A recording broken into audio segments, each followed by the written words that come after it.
Vous faites bien de suivre la télévision rwandaise. Bienvenue à cette grande édition, à la présentation moi-même, Michel Iradukunda.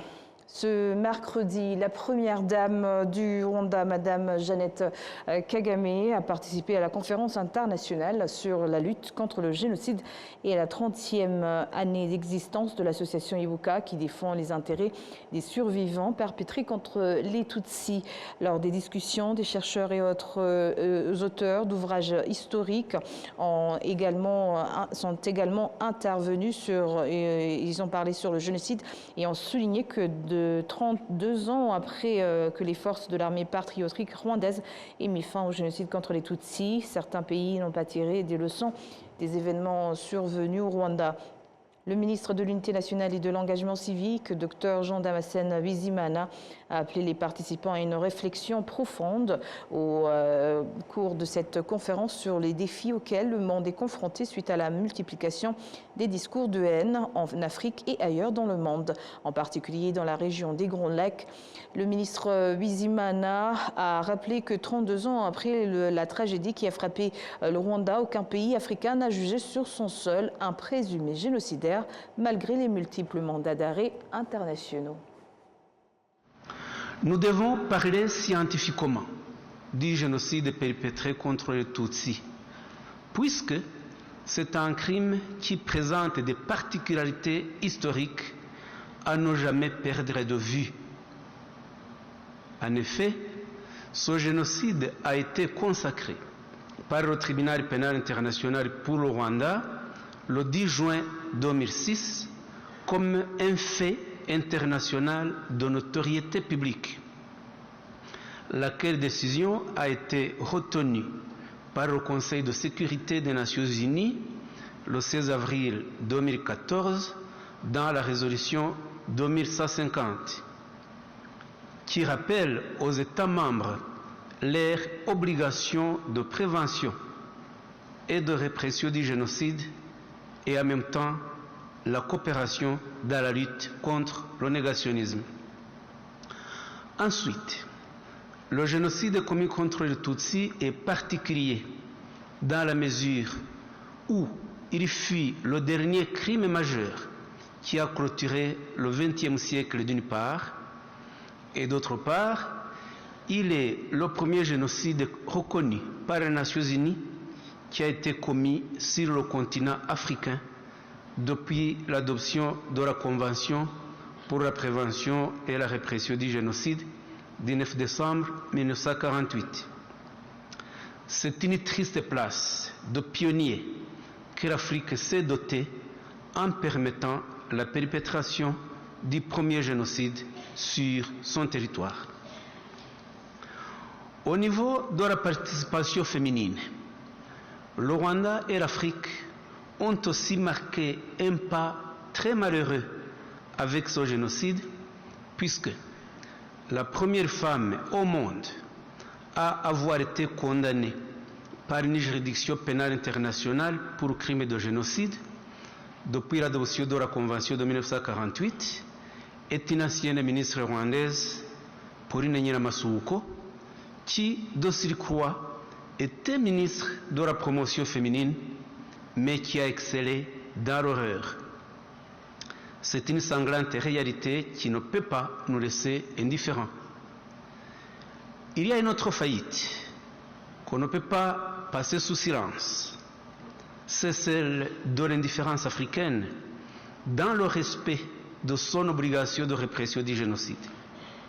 En effet, mesdames et messieurs, jusqu'à ce jour, depuis 32 ans, pas un seul État africain n'a mis en jugement sur son territoire un seul auteur du génocide commis contre les Tutsis, malgré l'abondance de mandats d'arrêt internationaux envoyés par le Rwanda à différents États hébergeant les suspects. Enfin, deux autres préoccupations nécessitant une réflexion scientifique nous touchent, à savoir le réveil croissant du négationnisme qui est aidé par la facilité des réseaux sociaux, puis la persistance de l'idéologie du génocide soutenue est diffusée publiquement et directement par les gouvernants de la République démocratique du Congo. Même depuis hier et ce matin encore, Patrice Muyaya et ses pairs et sympathisants s'agitaient dans la négation des responsabilités et dans la justification du soutien aux FDLR. Tout le monde le sait, ces autorités soutiennent ces mêmes FDLR qui ont commis le génocide au Rwanda, et je dois dire que c'est un fait du jamais vu dans le monde moderne, d'autant plus qu'en Occident, aucun État ne peut impunément collaborer avec les néo-nazis sans risque de subir la fureur internationale. Or, la République démocratique du Congo affiche clairement une politique génocidaire et le prouve par l'intégration de nazis tropicaux que sont les FDLR dans sa propre armée. Nous n'entendons aucune condamnation ni réprobation convenable de la communauté internationale sur ce fait actuel et extrêmement grave. Un colloque comme celui-ci doit analyser ce phénomène et y apporter une réponse scientifique appropriée. Le conseiller spécial du secrétaire général de l'ONU pour la prévention du génocide, et celui-ci, Tchaloka Beyani, a affirmé que le génocide peut être stoppé s'il existe une volonté politique, car il est possible de le prévenir avant même que les premiers signes se manifestent. Le général Boubacar Faye, membre de la mission du maintien de la paix des Nations Unies au Rwanda, MINUAR, a déclaré que la communauté internationale continue de faire preuve d'échec, comme fut le cas au Rwanda lorsqu'elle a retiré les troupes censées protéger les Tutsis du massacre. En tant qu'aide de camp du général Roméo Dallaire, commandant de la force, j'étais au cœur des décisions. J'étais au cœur des alertes. Et hélas, j'étais également au cœur des échecs. Ce témoignage est celui d'un homme qui a vu le génocide se dérouler dans la salle de commandement et qui a également agi sur le terrain aux côtés de ses frères d'armes. Oui, il y avait des signaux avant-coureurs. Ils étaient très clairs. Dès 1993, depuis nos postes de déploiement à Mulindi, Ruengeri, Buyumba et Kigali, nous observions une mécanique bien huilée de listes qui circulaient de Tutsis ciblés, des dépôts d'armes clandestins, des entraînements d'interarmées financiers organisés et la radio Mille Collines qui déshumanisait méthodiquement une population entière en les traitant de cafards, ignési, incontagni. Le général Dallaire a transmis en son temps son fameux télégramme d'alerte. La réponse de ne pas agir, respecter strictement le mandat d'observation du chapitre 6, ce télégramme est resté sans suite opérationnelle en effet. Nous savons, nous avions alerté, nous n'avons pas été entendus. Voilà en fait la situation pré-génocide que nous avons vécu ici. Plus de 500 personnes ont assisté à cette conférence, notamment des représentants des gouvernements, des représentants d'organisations internationales présents au Rwanda, ainsi que des représentants d'organisations des survivants du génocide perpétré contre les Tutsis. 32 ans après l'arrêt du génocide perpétré contre les Tutsis, les rescapés continuent de montrer que la reconstruction est possible. Ceux qui ont été installés dans le village modèle d'Ayabaraya, dans le district de Chichuchiro, témoignent d'une nouvelle vie fondée sur la résilience et la volonté de surmonter un passé douloureux. Jean-Benoît Michel nous en dit plus. Kayinamura Feridino explique qu'après le génocide, il n'avait plus aucun espoir de vivre en raison des traumatismes subis. Toutefois, il affirme avoir retrouvé peu à peu la force de se reconstruire grâce à une bonne gouvernance. Après 1994, c'était très difficile au regard de ce que nous avions vécu. On pensait qu'on ne pourrait plus jamais avoir une vie meilleure. Mais grâce au bon leadership et à l'unité des Rwandais, nous avons eu l'accès aux soins médicaux sans difficulté. On a continué à nous réconforter et peu à peu, nous avons retrouvé notre humanité. Aujourd'hui, avoir un logement et pouvoir se faire soigner suffit déjà à nous redonner l'espoir. De son côté, Mukamasabo Philomène porte encore les séquelles du génocide, notamment en handicap. Elle est convaincue que le chemin vers l'acceptation a été difficile, mais que des personnes de bonne volonté l'ont aidé à apprendre à tricoter, ce qui lui redonne l'espoir pour l'avenir. Avant, je ne pouvais même pas m'asseoir.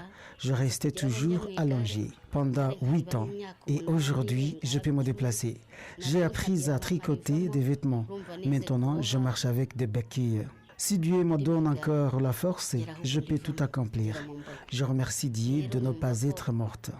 Sur 11 personnes, je suis la seule survivante. Comment ne pas remercier Dieu pour la vie? Ferdinand, comme Philomène, encourage les autres à ne pas se laisser submerger par leur tristesse, mais plutôt à puiser la force de se reconstruire. Il faut être fort et résilient, ne pas penser que tout est fini. Même en période de commémoration, quand on se retrouve seul alors qu'on avait une famille, la douleur est là. Mais grâce à un bon leadership et l'accompagnement que nous recevons, nous devons rester forts. Le message est de garder la confiance en soi. Le fait d'avoir survécu est déjà une grâce. Avec un bon gouvernement qui nous soutient, ceux qui veulent entreprendre sont aidés, notamment à travers les programmes comme le VIP, ce qui permet de continuer à vivre. Par ailleurs, le rescapé du génocide contre les Tutsis salue les efforts fournis pour améliorer leurs conditions de vie, notamment la construction de logements pour les vulnérables et l'accès à l'éducation, de l'enseignement secondaire jusqu'à l'université. Et l'ambassade du Rwanda en Zambie à Lusaka a organisé une cérémonie commémorative pour commémorer pour la 32e fois le génocide perpétré contre les Tutsis. Plus de 480 personnes y ont assisté, parmi lesquelles des Rwandais résidents en Zambie, des représentants du gouvernement, des représentants des organisations non gouvernementales, des diplomates et des amis du Rwanda. Dr Duty Chibamba, représentant du gouvernement zambien, a souligné l'incapacité de la communauté internationale à empêcher le génocide contre les Tutsis et a appelé à tirer des leçons du passé afin d'éviter qu'un tel drame ne se reproduise. Il a également rappelé que les discours de haine et la discrimination peuvent détruire un pays et a exhorté les médias, en particulier, à s'abstenir de toute contribution à leur propagation. L'ambassadeur a aussi déclaré, Emmanuel Buyingo, il a déclaré que le génocide n'était pas un acte soudain, mais le fruit d'années de discrimination et de division. Il a ajouté que l'idéologie du génocide et son négationnisme continuent de se répandre dans le monde entier, notamment dans la région des Grands Lacs, où les Tutsis continuent de subir des violences, comme dans l'est de la République démocratique du Congo. Le représentant du programme des Nations Unies pour le développement en Zambie, le Dr James Wakiaga, a également évoqué l'échec de la communauté internationale et a lu un message du secrétaire général de l'ONU, Antonio Guterres, en soulignant que le souvenir doit aller de pair avec le rejet de la haine et les discours incitant ainsi à la violence. De nombreux rescapés du génocide contre les Tutsis se rappellent de ce qui s'est passé. Le président de la République a affirmé que les forces gouvernementales de ne pas rester spectatrices des massacres alors que les troupes étrangères avaient déjà abandonné les victimes. Plus de détails avec Jean-Benoît Michel. Kanyesha Philomène, une mère de famille, vit aujourd'hui dans la cellule de Karembouré, secteur de Gahanga, dans le district de Kichujiro. en lieu elle-même survécu au mois d'avril 1994. Après avoir perdu les membres de sa famille ainsi que ceux de la famille de son époux, elle évoque un parcours qu'elle qualifie de chemin de croix. Ce calvaire a pris fin lorsqu'ils ont rencontré les soldats du FPR Ingotagni qui les ont rassurés en leur disant qu'ils n'étaient plus condamnés à mourir. Ces paroles de réconfort ont été partagées par de nombreux rescapés. Les soldats Ingotagni nous ont dit « Calmez-vous, vous n'allez pas mourir. Nous sommes venus vous sauver. » J'étais bouleversé. Vive notre président Paul Kagame. Ils ont sauvé un pays qui saignait, aujourd'hui devenu un pays qui prospère.